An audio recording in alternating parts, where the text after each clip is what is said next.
फक्त ती थोडीशी त्याला करणं गरजेचं आहे, ती होईल.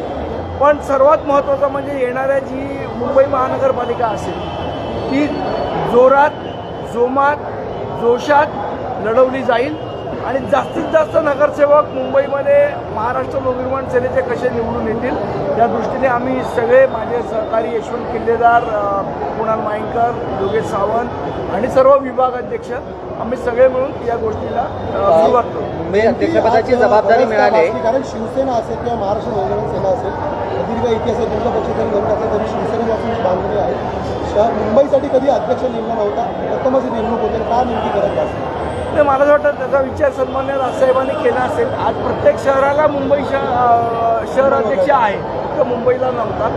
तर एक स्पेसिफिक जबाबदारी असावी. मुंबईचे पण अनेक वेगळे प्रश्न आहेत, त्याही गोष्टींवर लक्ष घालणं गरजेचं आहे. त्या दृष्टीने ही जबाबदारी दिलेली आहे आणि निश्चितपणे माझ्या सगळ्या सहकाऱ्यांसकट ती जबाबदारी आम्ही योग्यरित्या पार पाडतो. अध्यक्षपदाची आता जबाबदारी मिळाली, त्यामुळे काही नवीन चेहऱ्यांची अदलाबदल होणार आहे का, तशा पद्धतीनं पदांमध्ये? मला असं वाटतं ह्याच्या संदर्भात आमची एक बैठक होईल आणि त्या बैठकीत आम्ही मुंबईच्या समस्यांमध्ये समाधान काढणार म्हणते. आतापर्यंत आम्ही समाधान काढतच आलो आहोत, त्याच्यावर अजून जोरात काढू.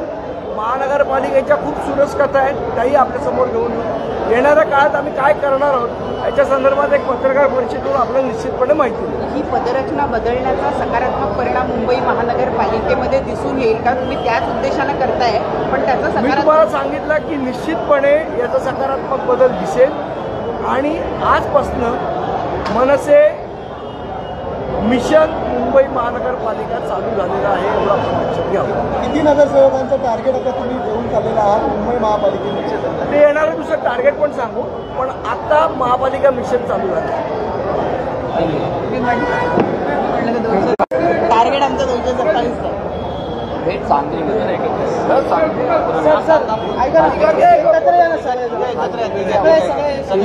एकत्र या मुंबई अध्यक्ष, मुंबई ठाणे विजयी घेऊन दाखवा. नाही इकडे इकडे या ना, इकडे